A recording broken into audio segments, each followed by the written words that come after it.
Meus irmãos, nós queremos convidar você então para Gênesis capítulo 15. Eu acredito que no próximo domingo, que é ceia, se eu não me engano, ceia, não é? Talvez eu conclua essa mensagem, porque com certeza não dá, é muito vasto esse assunto de Gênesis capítulo 15. Versículo 11, vamos lá. Gênesis 15, 11. Está com a sua Bíblia? Gênesis 15, 11. Nisto, aves de rapina começaram a descer sobre os cadáveres, mas Abrão as enxotava. Na versão, na nova tradução da linguagem de hoje, diz: e Abrão as expulsava, as espantava. Essa é a palavra de Deus. Essa é a palavra de Deus. O capítulo 15 desse texto, nosso tema é: expulse as aves de rapina. Diga, eu preciso. Diga mais forte, eu preciso expulsar as aves de rapina. Só os homens, diga, eu preciso. Agora eu entendo porque quem manda na sua casa é a sua mulher, né? Com certeza. Com uma vozinha dessa, meu irmão, você não vai longe. Já se entregou cedo. Só Cristo para ter misericórdia. Diga, eu preciso expulsar. Agora melhorou. Quer ver quem manda em casa? Mulherada, vamos lá. Diga, eu preciso. Depois, né, gente? Aí tem que fazer muitos cursos para ver se melhora. Quem? É bom, né, deixar no imaginário que a gente que manda. É quem manda é as mulheres, não adianta. Vamos lá. Mais uma vez, quero ler com você Gênesis 15, 11, para ficar guardado no seu coração esse texto. Está aqui, está na sua Bíblia, de novo. Abrão, as aves de rapina desciam sobre os cadáveres, porém Abrão as enxotava, as expulsava. Querido, escute uma coisa, o capítulo 15 começa dizendo assim, não leia agora, leia depois. Tem alguns irmãos que eles não leem a Bíblia em casa, nunca leem a Bíblia em casa. Quando chega no culto, quer ler a Bíblia e não escuta a pregação, não é? Eu não consigo entender essas coisas. Tem irmão que não ora em casa, quando chega na igreja quer ficar toda a pregação. Aí depois sai do culto, o que o pastor pregou? Não sei, só sei que estava glória. Tem que parar para ouvir a palavra de Deus, tem que prestar atenção. Meus irmãos, o capítulo 15 começa com uma fala muito interessante. O texto começa dizendo assim: e depois dessas coisas veio a palavra do Senhor a Abrão. Quais são essas coisas? Depois na sua casa leia bem o capítulo 15, porque é uma narrativa extraordinária. Essas coisas estão descritas no capítulo 14.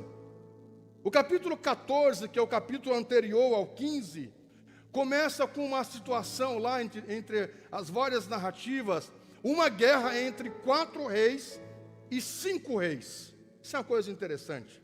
Uma desavença, uma luta, uma guerra entre 5 reis, e entre esses 5 reis estão os reis de Sodoma e Gomorra, e outros 4 reis.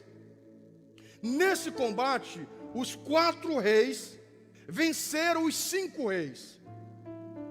E lembre, entre os 5 reis estavam os reis da cidade de Sodoma e Gomorra. E em Sodoma morava Ló, sobrinho de Abrão. Aqui ele não é Abraão, aqui ele é ainda Abrão. Escute uma coisa: quando os 4 reis destroem os 5 reis, os 4 reis vêm até Sodoma e Gomorra e levam cativo toda a cidade, e com ela as suas riquezas. O texto, capítulo 14, vai dizer que alguém escapa lá de Sodoma e vai até onde estava morando Abrão, próximo de um carvalho, não é? Armou a sua tenda debaixo de um grande carvalho. Essa pessoa chegou para Abrão e conta a ele o acontecido, conta a ele o episódio, dizendo que os 4 reis vieram, venceram os 5 reis e ainda levaram cativo os moradores de Sodoma e Gomorra, e com eles o seu sobrinho Ló. Quando Abrão escuta essa narrativa, Abrão convoca dos nascidos da sua casa, isso é capítulo 14 de Gênesis, convoca 318 homens, jovens, nascidos na sua casa. Isso é uma coisa muito interessante, porque com 318 homens nascidos na casa de Abrão, eles saem e eles vencem os 4 reis. É interessante que outrora a aliança entre os 5 reis não venceram os 4 reis, mas Abrão com somente 318 vencem os 4 reis. Sabe qual é a lição que eu tiro aqui? É que os nascidos na casa têm sangue nos olhos. Os nascidos, os gerados da casa são diferentes. Tem sangue nos olhos. É bem provável, porque é muito comum, não é, nos exércitos de outrora, que esses 4 reis contrataram mercenários para os seus exércitos. E mercenários pagos para lutar por eles. Então, quando eles se viram apertados no meio da guerra com Abrão, os mercenários, que provavelmente compunham o maior número dos exércitos, fugiram. E com isso, Abrão, além da providência divina, Abraão vence esses 4 reis. Aprenda isso, queridos. Isso é importante para a sua vida. Quando nós somos gerados no Espírito, nós somos diferentes. Aquele que é nascido na carne é carne e não compreende as coisas do Espírito. Mas aquele que é nascido do Espírito compreende as coisas de Deus, porque nasceu através de Deus. Você pode aplaudir o Senhor? Vamos lá, faça isso com alegria. Existe uma conotação espiritual em cima dos 318, desses que são aguerridos, que têm sangue nos olhos, que são guerreiros, que não precisam ser pagos para lutar por uma causa. Minha gente, no dia em que nós fizermos alguma coisa, seja a nível secular, seja a nível espiritual, por causa do dinheiro que ganhamos, nós perdemos o nosso propósito de vida.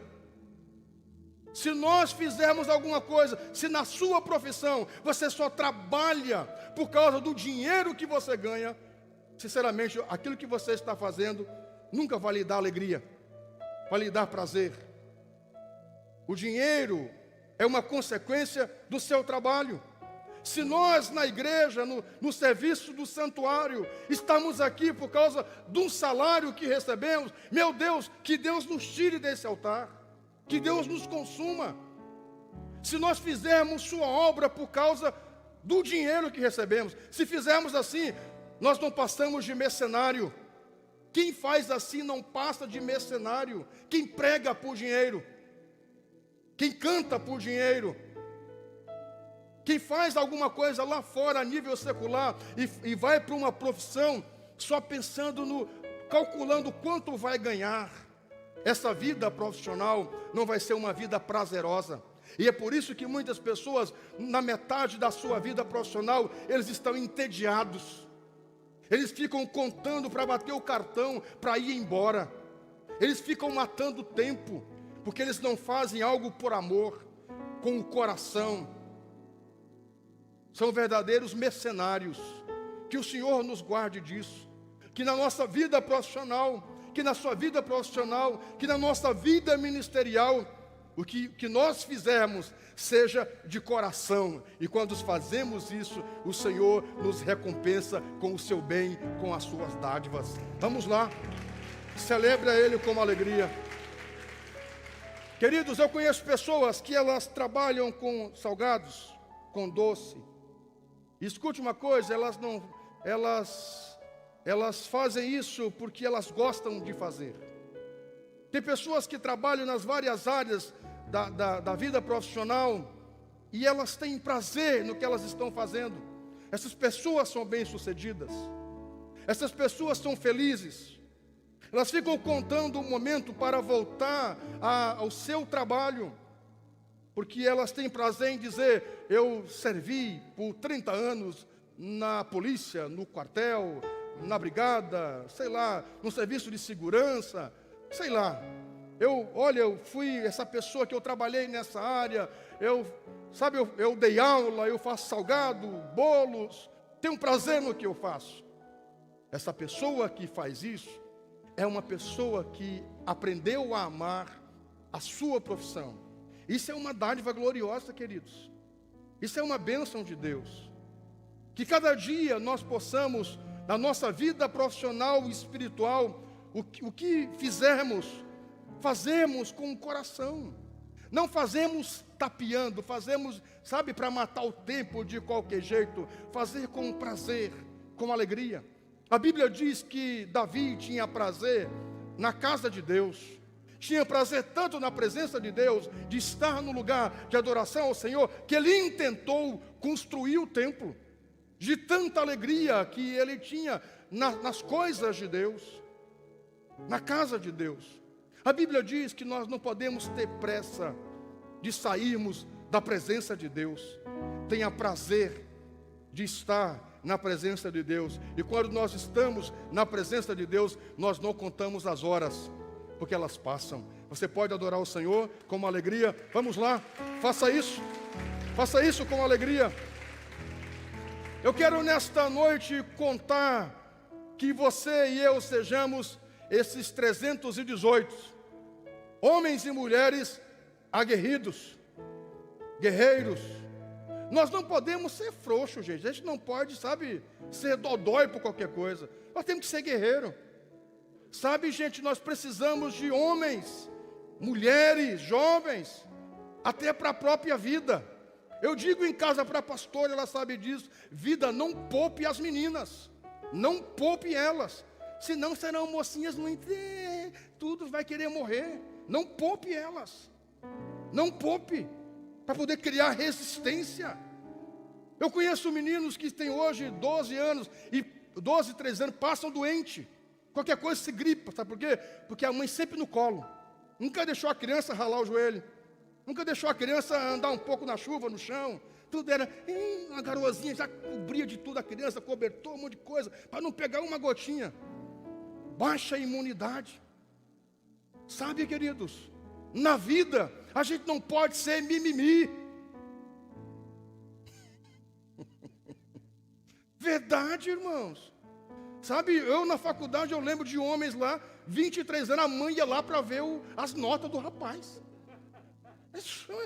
Imagina uma filha minha casada com um homem desse, mas eu desmanchava na hora. Mandava ele plantar batata, mas aí sim, né? Chegava lá a mãe, eu vim ver aqui com uma filha, mas olha que conversa. Como é que não pode ser verdade, gente? Na vida, meus irmãos, nós temos que ser como esses 318, aguerridos, guerreiros, porque a vida não tem dó da gente. A gente já nasce nesse mundo tendo que lutar pela vida. A gente essa vida humana nesse mundo é uma sobrevivência. A vida espiritual não é brincadeira, queridos. A vida espiritual, a nossa cruz não tem rodinhas.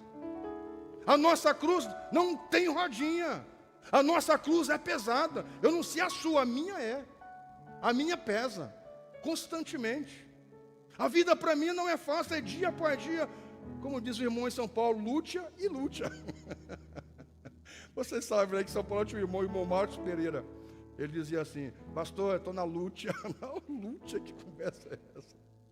Sabe, queridos, para isso, a vida é uma guerra constante. Se nós não formos aguerridos, nós somos deglutidos por essa vida, pelo sistema, pelo diabo, pelo mundo. Olhe, a Bíblia inclusive diz que o diabo, nosso adversário, anda ao nosso derredor como um leão, querendo a quem destruir, a quem tragar. Não é à toa, gente, que está aí, ó, tem 60 milhões, 50 ou 60 milhões de evangélicos, é o que dizem as pesquisas, mas desses aí, ó, tem quase 8 milhões que estão desigrejados. Não é à toa. O diabo não brinca em serviço. O diabo espera a sopa esfriar. A vida não é brincadeira, a vida espiritual não é brincadeira. Nós não podemos baixar as armas. Na vida, meus irmãos, espiritual é um combate constante. Na vida profissional, se você não for um profissional decente e atento, você pode perder seu lugar.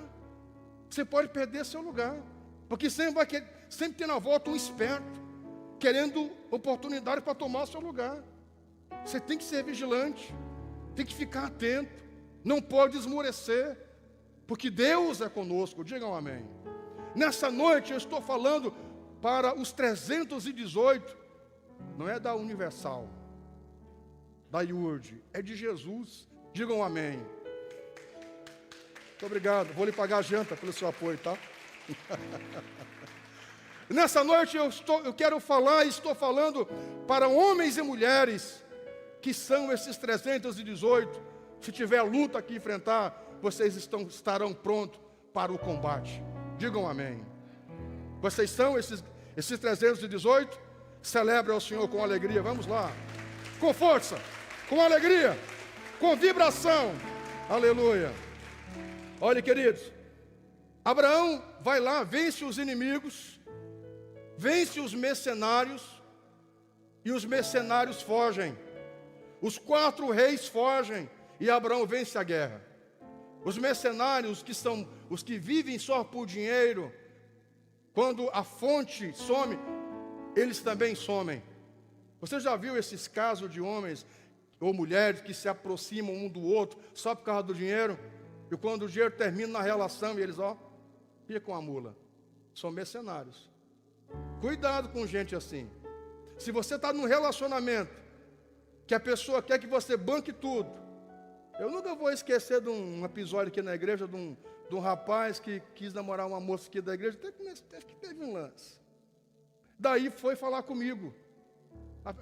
Algumas pessoas sabem desse episódio. O rapaz foi lá em casa junto com a moça, que como o pai dela não era vivo, ela me considerava como um pai. E foi lá o rapaz com ela. Quando sentou o rapaz para conversar comigo, aí, pois é, meu irmão, quais são as suas intenções aí para com a irmã? Pois é, pastor, com a boca assim meio mole, meio babão. Digo, meu Deus, namorar um homem babão, pelo amor de Deus, meu. Começava por isso, né? Já tinha despachado longe, né? Meu? O cara falava assim e babava, digo, meu Senhor, sangue, Jesus tem poder, meu. Meu Deus do céu. Aí na conversa ele disse, pois é, e tal, e a gente, né, já tem que começar e tem que juntar as contas, e eu preciso, sabe, digo, como assim? Você quer já a conta da moça? Você quer a conta bancária dela, mas você nem conhece ela direito. Não, já como nós queremos uma coisa séria. Eu digo, que coisa séria, rapaz? Aí terminou a conversa, eu dei uma prensa nele, aí disse para a moça depois, você que sabe. Se fosse minha filha, eu não queria esse rapaz. Esse rapaz é um gambelão. Como é que ele já está, mal começa você, já quer saber da sua conta, quer ter acesso à sua conta, suas coisas? Isso não existe, mas você que sabe. Só sei que depois ela se livrou dele. E se livrou, e hoje está muito bem, graças a Deus, com uma pessoa de Deus. Sabe, gente? A gente precisa cuidar desse tipo de relação que a pessoa já quer, sabe? Vamos estar juntos, mas aí já compram para mim isso, já compram para mim aquilo, já coloca o terreno no meu nome. A gente nem se conhece direito.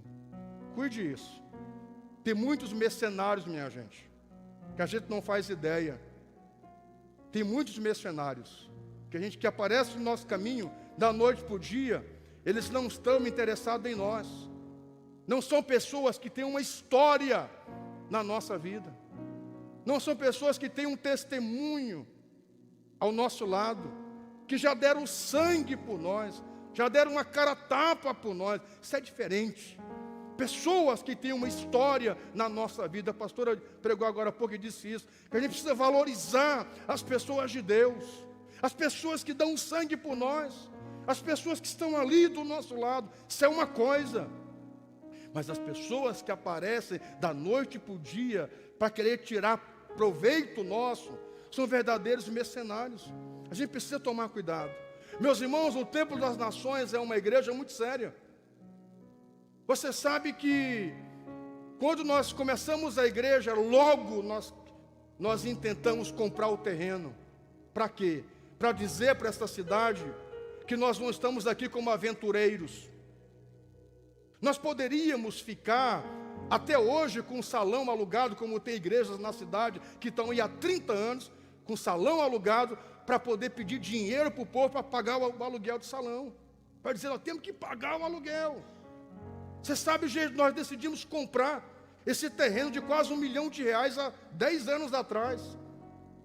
Arrecadando na época, nós arrecadávamos R$9 mil, compramos um terreno de quase R$1 milhão. Isso é uma outra pregação que vocês já sabem. Para quê? Para mostrar para a cidade que nós não somos mercenários, que nós não somos aventureiros, que nós não estamos aqui de passagem. Nós fincamos raiz dessa cidade, para mostrar para a comunidade que o nosso interesse não é sugar da sociedade. É tão tal que temos um projeto que ajuda a comunidade, que abençoa a sociedade de Santa Maria. Você entende? Para demonstrar isso. Não são pessoas que aparecem, fazem uma campanha e vão-se embora. Não, estamos aqui. Quando compramos uma coisa, nós dizemos, está ali a mesa de som, está aqui os hidrantes, está aqui os ar-condicionados, sabe? Isso mostra a seriedade do nosso trabalho. Se alguém falar para você que somos uma igreja que só quer tirar o dinheiro das pessoas, olha a nossa volta. Com a igreja dessa cidade, com 15 anos, que tem um projeto social reconhecido nas 3 esferas, municipal, estadual e federal, da mesma proporção de idade da própria igreja, só sendo uma igreja séria. Digam um amém. Então, nesta noite, primeiro, eu quero que você fique atento com relação a mercenários, as pessoas que querem tirar proveito da sua bondade. Cuide isso. Seja uma pessoa bondosa, mas não seja tola, não seja boba. Fique atento, como diz o irmão, não seja bobo. Digam amém. Você pode aplaudir o Senhor, vamos lá. Faça isso com alegria. Depois eu gostaria que você tivesse sangue nos olhos para a vida. Não se entregue. Meu irmão, não se entregue. Você está orando, não tem força para orar, ore mais. Você imagina a gente fizer as coisas só quando tiver com vontade? Você imagina? Hoje eu não estou com vontade de pagar a conta de luz. Vai assim para ver. Vai ser cortada. Hoje eu não estou com vontade de pagar a conta de água. Não tem que fazer. Sabe, querido, na vida, seja guerreiro. Não se entregue. Não pare. Trabalhe para ser uma pessoa melhor. Não se entregue na vida. Na vida espiritual, avance mais ainda. Não seja uma pessoa saudosista. Você lembra quando nós ia para o monte? Quando nós ia para o monte. Você lembra aquelas épocas da vigília? Por que a gente não pode fazer nossas vigílias ainda hoje? Lembra daquela época? Por que não hoje? Lembra quando nós evangelizávamos? Por que não posso evangelizar hoje? Continue firme. Na caminhada com Deus. Gente, tem muitas coisas ainda para nós fazermos. Para nós executarmos. Tem muitas missões e tarefas na vida para a gente conquistar. Olhe, tem muita terra no plano físico e no plano espiritual para nós conquistarmos. Meus irmãos, eu admiro o meu sogro, seu José Ilha Flores, construtor. Quando nós chegamos aqui em 2000, quando viemos de São Paulo, transferido para Santa Maria, logo em seguida ele caiu de uma casa que ele estava fazendo, quebrou a coluna. O médico disse que ele não ia caminhar. E graças a Deus, Deus deu graça e ele está curado. Caminha, já faz aí 20 anos. Se aposentou. Meus irmãos, ele está sempre inventando uma coisa. Ele está sempre fazendo uma coisa. Sabe? É levantando uma parede, é fazendo um negócio, é mexendo no carro. Ele não fica assim, o dia e noite, tomando mate assim, ó. Tomando mate na frente da TV. Ele é um homem muito ativo. Tem 70, vai fazer agora 70 anos. Quase não tem ruga. Eu admiro meu sogro. Sou apaixonado por ele. Sabe quando a gente diz assim, Sr. Edê, lá em casa ele não vai assim para... Sr. Edê, vamos lá em casa almoçar? Ele diz, não, obrigado. Ele não gosta de ir na casa dos outros. Ele é muito caseiro, tá certo ele. Também nunca vi ele metido em conversa. Quem anda muito na casa dos outros, promete. Cuide. Quem anda muito enfiado na casa dos outros, não sai boa coisa, tome cuidado. Somente esse negócio de muito comadre, fique atento, depois você não está no rolo. Diga misericórdia. Diga misericórdia. Escute uma coisa, queridos. Quer que ele vá na sua casa ou na minha casa, desse senhor dele, quebrou um cano d'água, estourou um piso, aí ele vai para arrumar uma coisa, para fazer, para consertar um negócio, sabe? Ele é muito ativo. Tem pessoas que se aposentam para morrer. Tem pessoas que estão loucos para se aposentar e diz: Deus, por que não veio a minha aposentadoria? Talvez não venha, porque Deus sabe que você vai morrer quando se aposentar. Vai se entregar, vai passar dia e noite na frente da televisão. Oh Senhor, obrigado, Senhor. Obrigado por essa aposentadoria. Meu irmão, siga firme. Meu sogro, rapaz, eu digo para ele: Senhor Deus, você é um alemão muito gatão, rapaz. Gostoso. Ele não tem uma ruga, sabe que ele não para? Agora está levantando lá uma peça. Vai colocar uma lareira, tal, está sempre projetando. Admiro. É isso, minha gente. Olha, escute uma coisa. Aprenda, escute esta frase. É no final da pista que o avião decola. É isso. Vamos lá, mais animado. Acorde, firme. Isso. Cadê os 318? Isso. Aleluia. Meus irmãos, vá para cima. Vá para cima. Vá para a lida. Não tem tempo ruim.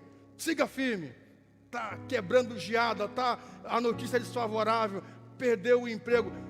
Veja outras possibilidades. Olhe, essa pandemia veio nos ensinar muitas coisas. Nós nos reinventarmos, buscarmos outras possibilidades. Tinha muita gente acomodada, indo no mesmo ritmo, teve que se reinventar, teve que reorganizar a sua vida, e isso é bom, movimentar as águas, movimentar a nossa vida. Então hoje eu quero que você seja como esse 318, guerreiro, homem, que a sua mulher possa contar com você. Você vai dizer assim: mulher, nós vamos reformar essa casa. Será, velho?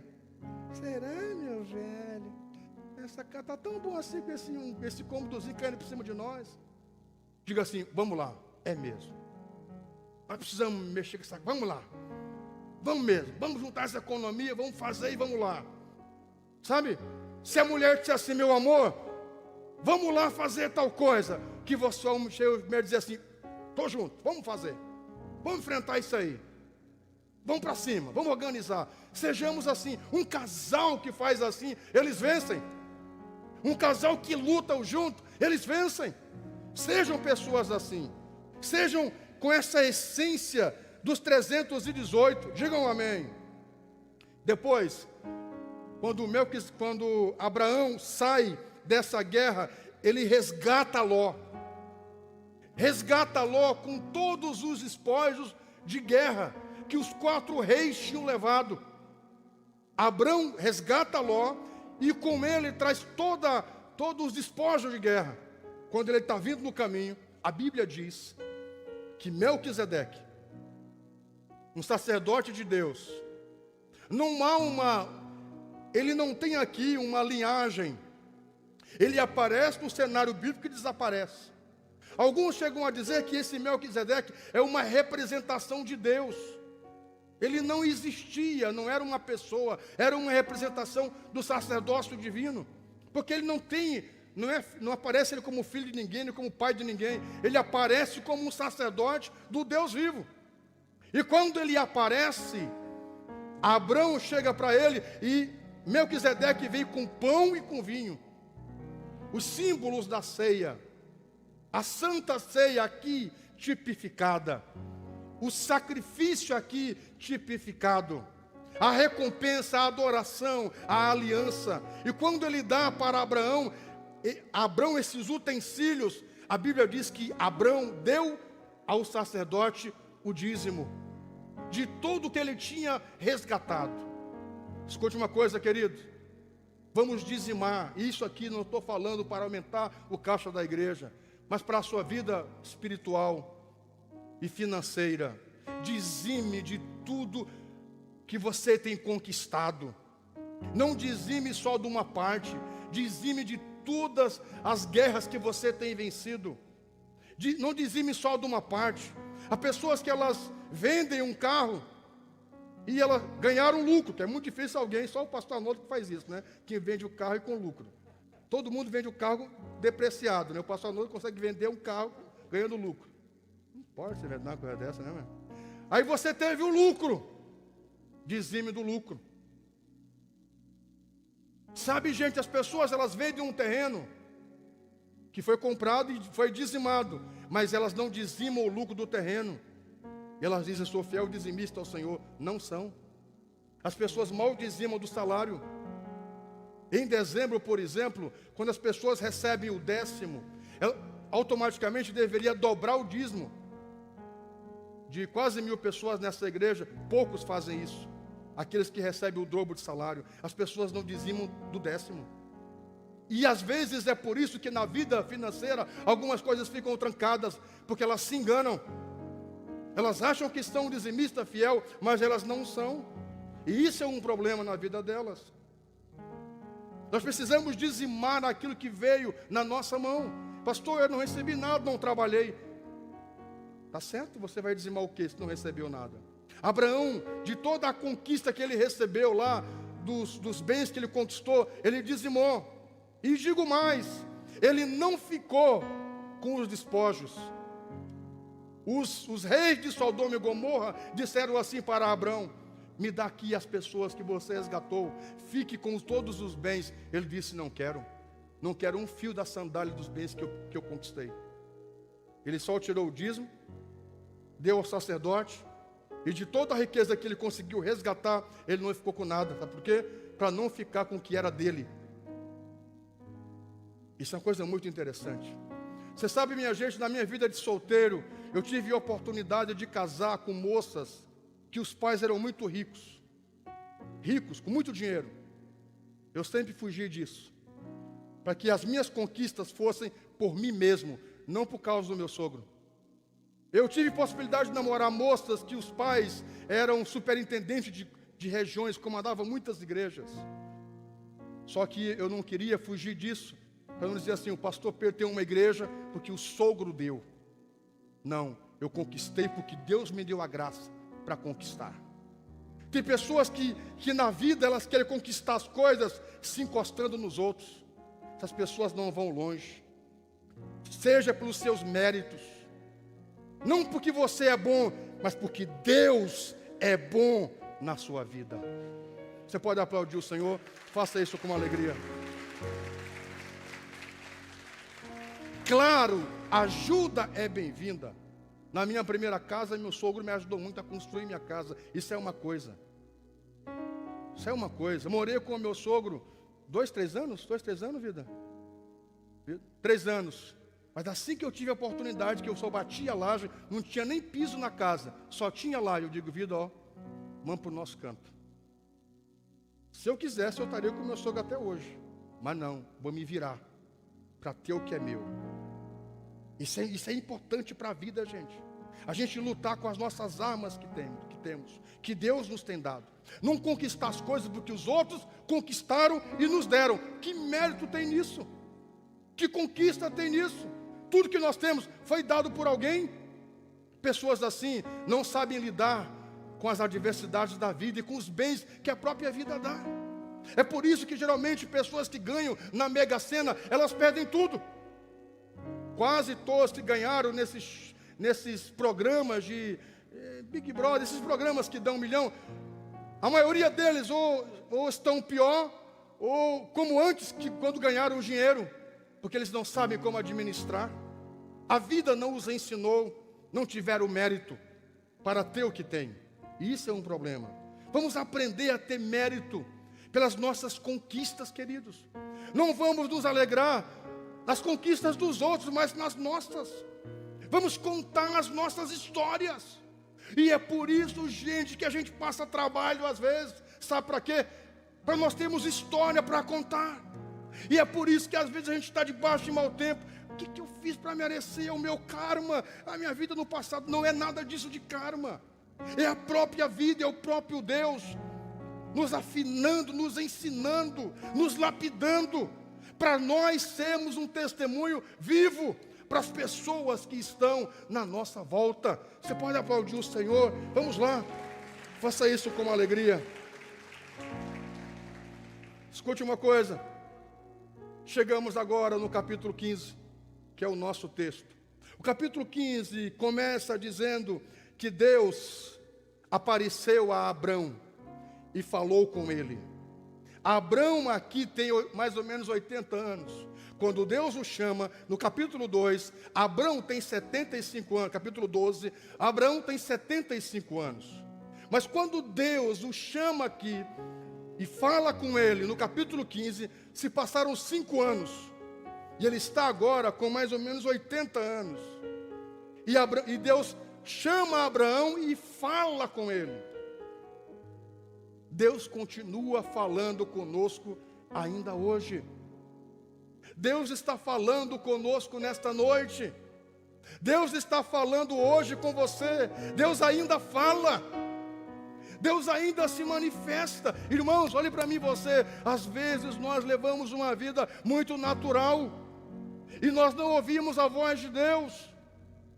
Nós não ouvimos a voz de Deus porque a gente vive uma vida muito natural, sabe? Uma vida natural, como, sabe?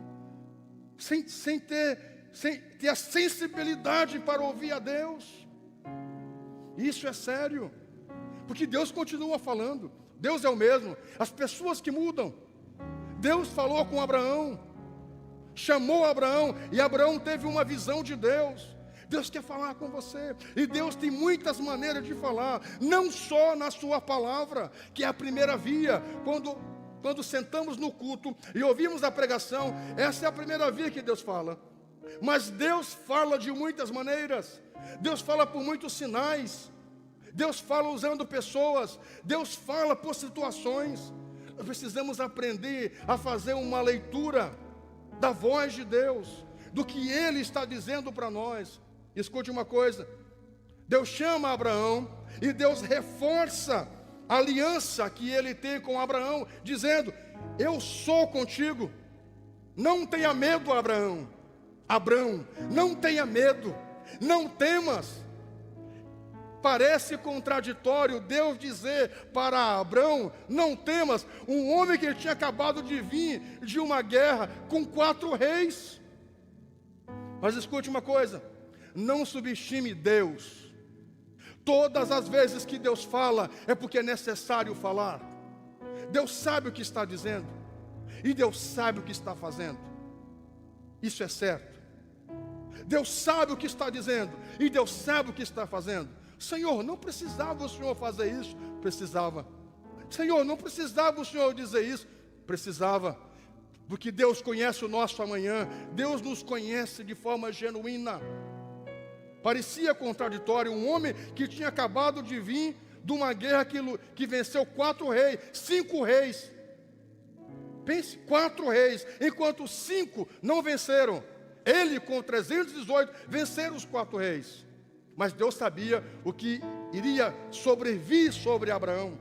O momento em que nessa narrativa Abraão tem medo. Algum momento na vida, meus irmãos, por mais sangue nos olhos que nós tenhamos, por mais resiliente que nós sejamos, por mais de Deus e de oração que sejamos, tem algum momento na vida que nós temos medo. Por quê? Porque somos humanos, porque somos falíveis, porque somos falhos. Em algum momento na vida, em alguma circunstância, sendo de oração ou não, nós tememos. Olhe, se os maiores profetas da Bíblia temeram em algum momento, por que não nós? Isso diz da nossa humanidade. A coisa em nossa vida que nós passamos, nós dizemos: meu Deus, eu não sei como é que eu vou sair disso. Eu não sei como é que eu vou vencer isso. Senhor, eu não vejo saída. Há momentos assim na nossa vida que nós ficamos temerosos. E isso é normal. E é por isso que Deus chama Abrão e nos chama e reafirma dizendo: não temas, porque eu sou contigo. Não te assombres, porque eu sou o teu Deus. Você pode aplaudir a Ele. Vamos lá. Faça isso com alegria. Deus diz para Abraão: não tenha medo, eu sou o teu escudo e a tua recompensa. Sabe o que Deus está dizendo? Eu protejo você, eu cuido de você, eu guardo você. O escudo servia para proteger das lanças, das espadas, dos inimigos. Deus está dizendo que Ele se coloca entre você e aqueles que lhe querem mal. Deus se coloca como seu escudo. Ei, você está seguro em Deus? Digam amém. Você está guardado em Deus. Aquele que habita no esconderijo do Altíssimo, a sombra do Onipotente descansará. Eu creio nessa verdade. Se você não crê, meu irmão, paciência, leve bucha. Mas eu creio. Eu creio que Deus cuida dos seus. Se tivermos que passar uma provação, passaremos. Mas não passaremos sozinho. Passaremos com Deus. E com Deus nós venceremos. Você pode aplaudir a Ele. Vamos lá, faça isso com alegria. Aleluia, aleluia. Escute uma coisa. Deus diz para Abraão que ele vai ter um filho. Deus diz para Abraão que ele vai ter um herdeiro. E Abraão diz: eu sei, Senhor, que vou ter um herdeiro, mas um herdeiro que não é meu filho. Que Eliezer, o escravo, o Damasceno, que nasceu aqui na minha casa, ele vai ser meu herdeiro. Deus diz: não, eu darei a você um filho. Eu vou cumprir com a minha promessa sobre a sua vida.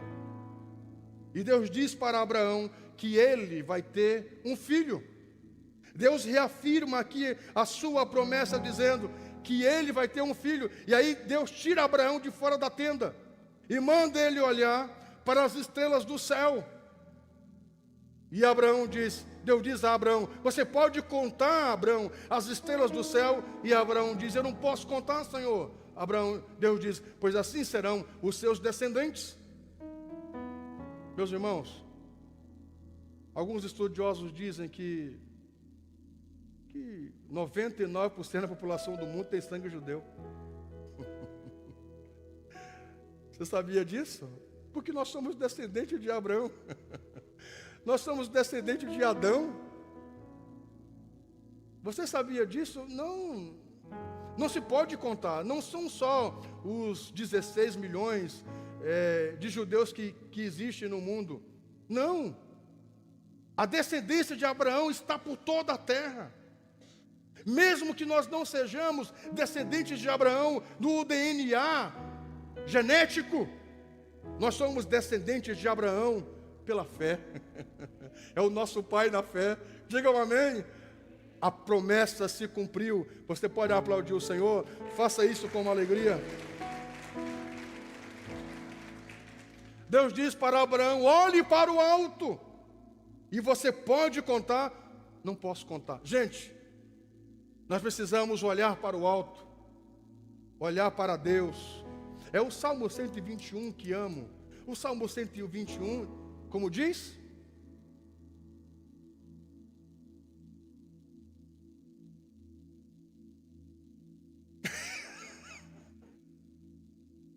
Elevo os meus olhos para os montes. De onde me virá o socorro?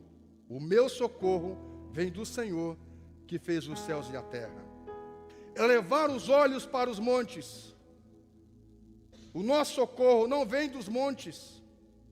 O nosso socorro vem do Senhor, que fez os céus e a terra. Deus quer que você olhe para o alto. Da onde vem seu socorro, sua proteção?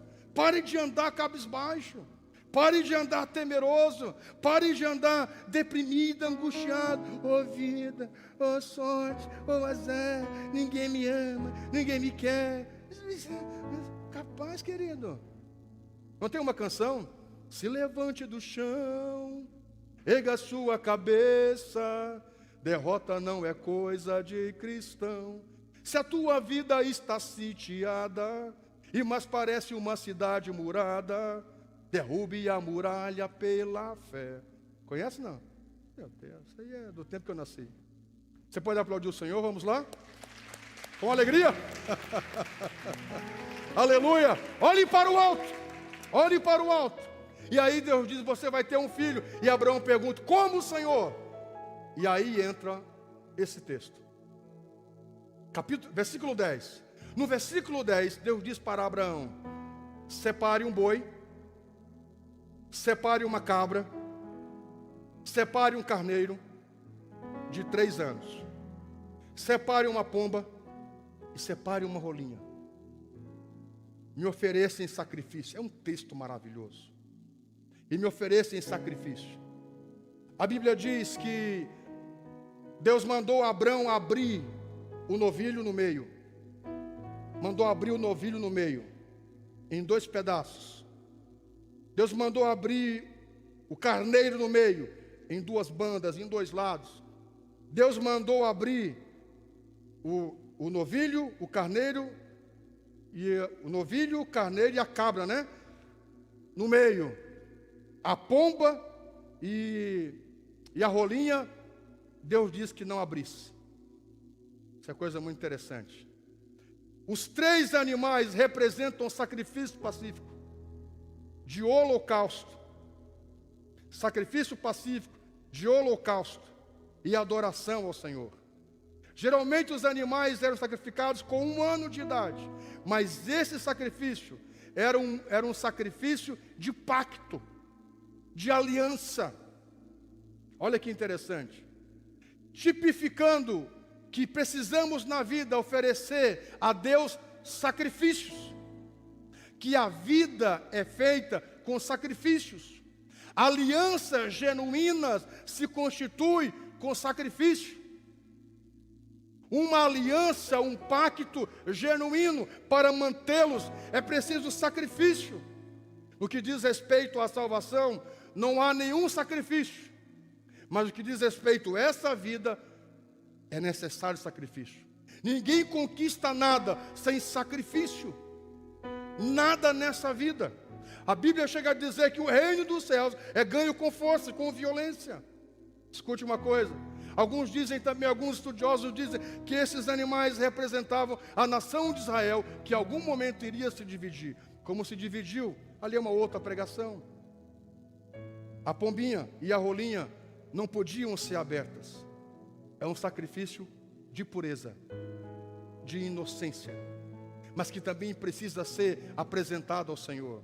A Bíblia diz que esses 3 animais foram abertos: a cabra, a ovelha e o novilho, abertos de maneira que alguém pudesse caminhar no meio deles, como confirmação de um pacto, uma confirmação de uma aliança que custou a vida, que custa a vida. Meus irmãos, as pessoas hoje não têm aliança, não têm palavra, não têm compromisso. As pessoas vão no cartório, assinam contratos, no outro dia elas desmancham. Não existe mais essa época do bigode do meu pai, que dizia assim, ó, é isso que eu vou fazer e está feito. As pessoas não têm palavra hoje, mesmo com carimbo de um cartório, que é uma máfia, uma máquina, 1000 carimbos, só para consumir o nosso dinheiro. E mesmo assim, as pessoas não têm palavra nos seus tratos. Isso que ele queria dizer, que o nosso acordo custou uma vida. Se nós quebrarmos, custará a nossa vida. Não vamos quebrar. É interessante, e eu quero falar disso no próximo domingo, que quem fazia o compromisso, ambos deveriam andar no meio do sacrifício. É interessante que Abraão não anda. Que anda é só Deus, por intermédio de um fogaréu, não é, de um braseiro que caminha no meio. Sabe o que é isso? Deus se garante. Deus não precisa do outro para confirmar a aliança. Se Deus diz, está feito. Se Deus disse algo a seu respeito, está feito, está consumado. A vitória é certa, a vitória é sua. Você pode aplaudir a Ele. Vamos lá. Faça isso com alegria. Para que eu encerre, que é o nosso texto principal. Quando Abraão oferece o sacrifício, as aves de rapina vêm para poluir o sacrifício. para corromper a oferta. Olhe para mim você. Enquanto eu estou aqui pregando, aves de rapina pode estar vindo à sua mente, dizendo: o que esse senhor me está dizendo não é verdade. Eu já passei por isso, é conversa de pastor, de igreja. Isso não é verdade. Muitos pensamentos podem ser aves de rapina para tirar você da visão, para tirar você do propósito. Meus irmãos, todas as vezes que nós firmamos um pacto, pode ter certeza, não sei se com você é diferente, mas comigo é assim. Toda vez que eu firmo um propósito, essa semana eu vou estar de jejum, não vou comer carne. Pastor, e aqui um churrasquinho aqui, pastor? Rapaz, mas te firma um propósito, aparece convite de todo lado. Essa semana, meus irmãos, eu lembro que em 2013 eu fiz um propósito, gostava muito de Coca-Cola. Nós estávamos na praia de férias, surgiu uma bomba, um laço do diabo, e lá na praia, estava junto, pastor, nós estávamos a família, né? Uma situação complicada. Eu me ajoelhei lá no quarto, orei a Deus, digo: Deus, o Senhor é a nossa justiça, o Senhor é o nosso Deus. E lá na praia de férias, eu fiz um voto com Deus: Senhor, por 5 anos, eu não vou colocar refri na minha boca, porque eu gosto disso, para mim é um sacrifício. Essa barriguinha não chegou aqui à toa. Não foi à toa que ela está aqui. Muita coquinha, muita açúcar, como diz os nossos conhecidos. E eu votei a Deus. Gente, a geladeira estava cheia de refri que eu tinha comprado para passar as férias. 2013, já passou quantos anos? Nunca mais. Mas eu lembro que aonde eu ia tinha refri. Eu dizia: meus irmãos, os irmãos já sabiam que gostava de coca, já compravam. Digo: meu irmão, não posso, estou no propósito. Toda vez que você faz uma aliança, um propósito, as aves de rapina vão querer tirar você. Você fez um propósito de vir para a igreja. Aquele parente que nunca te visita, aquela praga, no dia que você vem para a igreja, ele aparece: vem tomar um mate contigo, minha querida. Repreende que é um demônio. É uma ave de rapina para tirar você de vir para a igreja, irmão. Claro que é. Nunca aparece para te visitar. Você diz assim: hoje eu vou para a igreja. Uma mensagem assim: ei, querida, está em casa, vou tomar um mate contigo. Domingo, 6:30 da tarde. É um laço. Repreenda que é laço, meu irmão. É ave de rapina. Você faz um voto com Deus. Você está aqui, sentado no banco há 10 anos. Aí você diz assim: esse ano, 2020, eu vou trabalhar na igreja. Pandemia. A gente não consegue organizar a liderança. Essa pandemia é um laço, é uma ave de rapina também. Pode ter coisa boa, mas é um laço. Você me entende? Você fez um voto. Não duvido, teve gente aqui: esse 2020 eu vou trabalhar. Gente de Deus, toda vez que você conta um testemunho, você vem aqui e diz: meus irmãos, vou contar a bênção. Deus fez isso. Você desce do altar, o diabo prepara uma cilada para tudo que você testemunhou, ele roubar de você. Isso é certo. Meus irmãos, tem muitas aves de rapina à nossa volta. Sabe aquela ligação que diz assim: você sabe o que está acontecendo com o irmão fulano de tal? Eu não vou te falar nada, mas temos que orar por ele.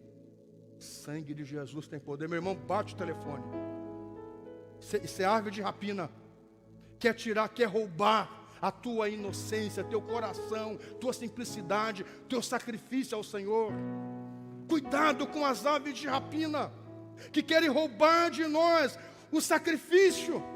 Você faz um voto com Deus e diz: Senhor, eu vou te servir na tua casa com alegria. Alguém diz: não, tu não tem condições de fazer isso. Quem é tu? Tu não tem condições de nada. Tu é um coitado. Ave de rapina. Às vezes nós não nos damos conta e passamos a ser aves de rapina. É a mulher que chega para o marido e diz: meu bem, eu passei num curso, vou fazer. Ele faz aquela cara assim de desdém: mas tu vai fazer? Da onde? Não tem condições. Sabe? Quer roubar a alegria. Às vezes não nos damos conta.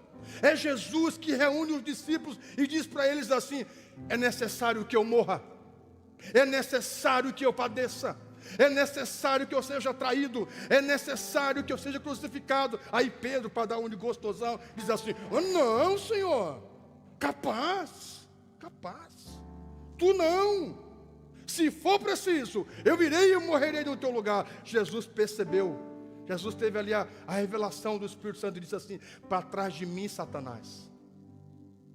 Naquele momento, Pedro estava se tornando uma ave de rapina. Sabe, você faz um voto com Deus e diz: eu vou me batizar. Tu sabe o que é batismo? Olha, é certo, de repente tu não vai conseguir se firmar com Deus. Passeia mais no mundo, depois tu vem. Aves de rapina. Sabe, você diz assim, ó: gente, eu passei lá num curso, psicologia, pedagogia, sociologia. Também, né?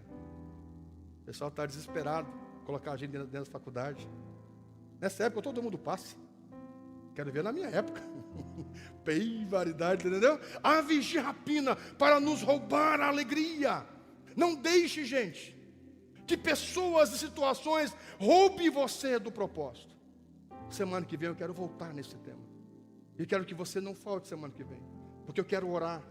Porque eu sei que no meu espírito há aves de rapina na sua volta, querendo lhe roubar da igreja, da comunhão, do serviço de Deus, do propósito que você fez com Deus, do voto que você fez com Deus.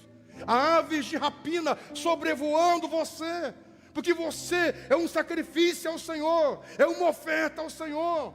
E tem aves de rapina que querem roubar, querem macular o sacrifício.